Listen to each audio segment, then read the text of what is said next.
Envie d'avoir plus de peps? Envie d'avoir un corps moins enflammé? Et si vous offriez à votre corps un pesto revivifiant? Un conseil, si vous voulez permettre à votre corps d'aller au mieux du mieux, c'est d'arrêter de manger sans cesse et uniquement des aliments qui sont morts. La nourriture vivante, celle qui vivifie le plus votre corps, c'est une nourriture vivifiante, c'est une nourriture qui est vivante. Mon conseil ici est de vous proposer de consommer plusieurs fois par semaine un pesto frais que vous allez réaliser vous-même. Et dans cette vidéo, eh bien, je vais vous donner une recette. Si vous ne consommez pas d'aliments vivifiants, frais, vivants, ce qui se produit, c'est que vous avez notamment au niveau de votre corps un stress oxydatif qui est vraiment intense. Et ce stress oxydatif, il n'est pas perçu de façon nerveuse, mais c'est un stress pour le corps. C'est également une source de fatigue, c'est une source d'usure pour votre corps, et tout cela va bien sûr alimenter le flux de l'inflammation. Donc ici, une recette qui va être rapide, avec un plan B si ce qui vous est proposé n'est pas disponible facilement, et tout cela pour vous régaler, pour régaler votre bonne santé. Alors bienvenue aux nouveaux, bonjour à ceux qui me connaissent. Ici, c'est Jean-Marie Defossé, fondateur de la Coach Respiration. Je suis physiologiste, j'ai un doctorat en sciences.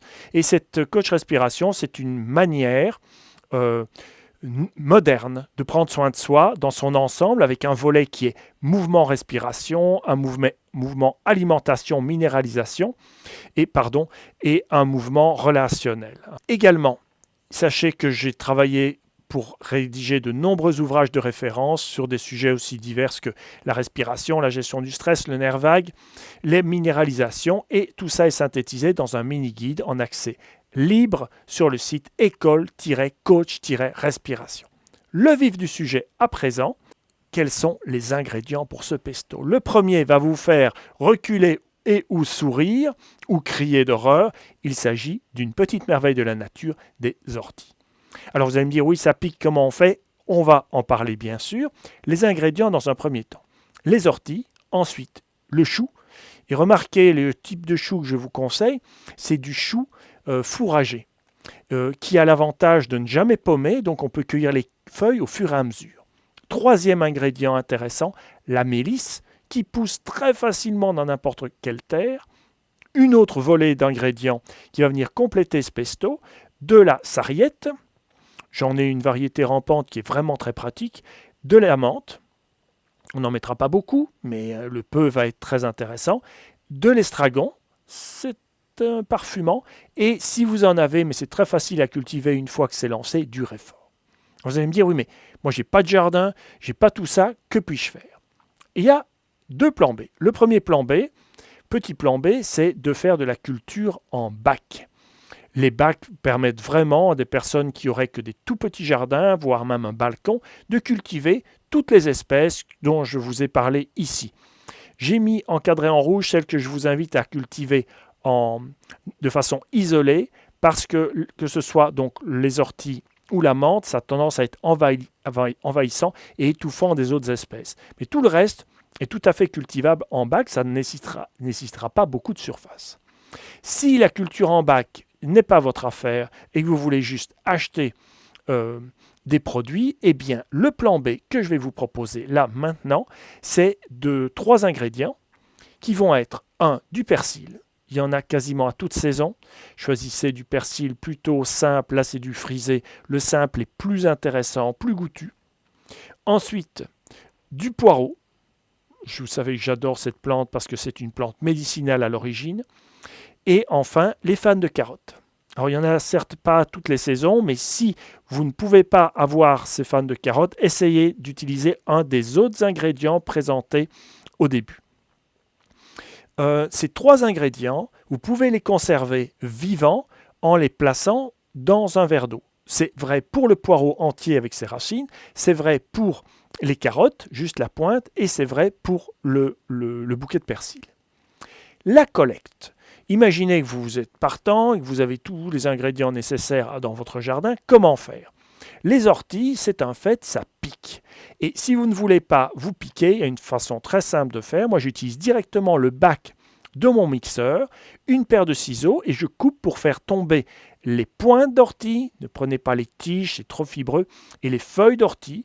Et lorsque j'ai fait tomber dedans, je recoupe avec ma paire de ciseaux à l'intérieur du bac de mon mixeur afin que les feuilles ne soient pas trop grandes et que ça ne se bloque pas, ça ne reste pas suspendu au-dessus de la lame qui va tourner.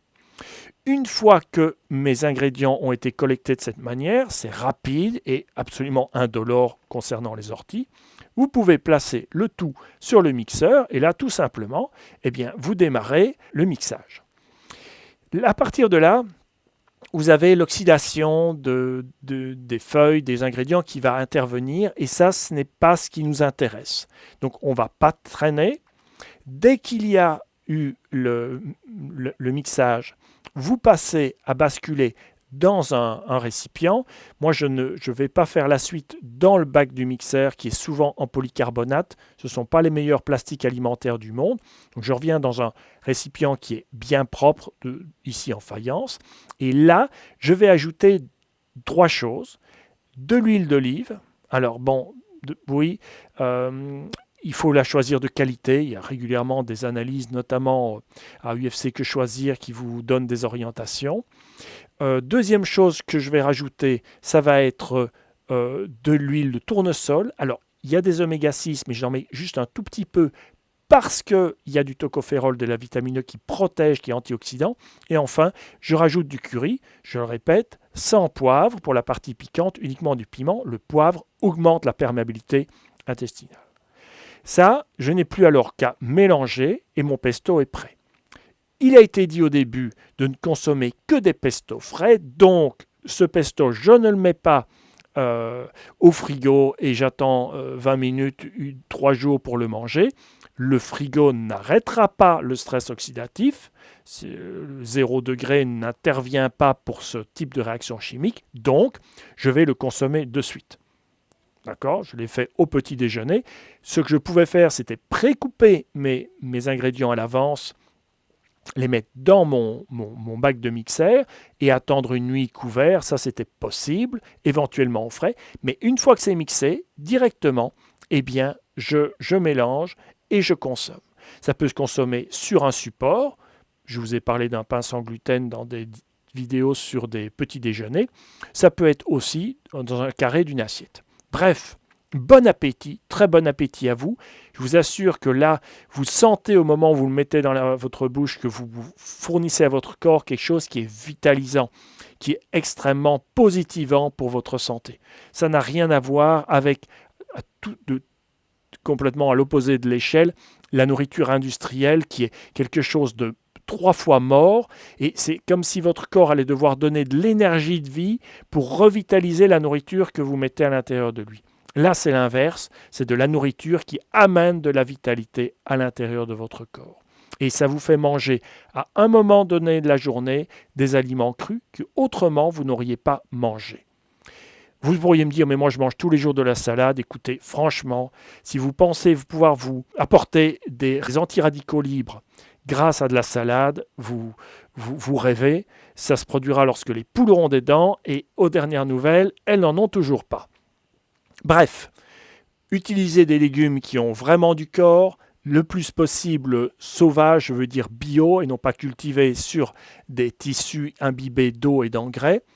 Et puis, concernant la coach respiration, si vous voulez plus de conseils au niveau alimentation, complémentation, eh bien, encore une fois, je vous dis qu'il y a le mini-guide de coach respiration qui est gratuit et régulièrement mis à jour. Cette vidéo avec ce pesto que je vous conseille vraiment de consommer, de prendre le temps de vous préparer, de vous offrir au niveau de votre santé et de votre corps, eh bien, cette vidéo est terminée. Je vous souhaite de prendre soin de vous, de prendre soin des autres, tout ça, ça fait partie de la coach respiration, et aussi de prendre soin de notre si jolie planète, qui est notre maison à tous. À bientôt pour une prochaine vidéo de coach respiration.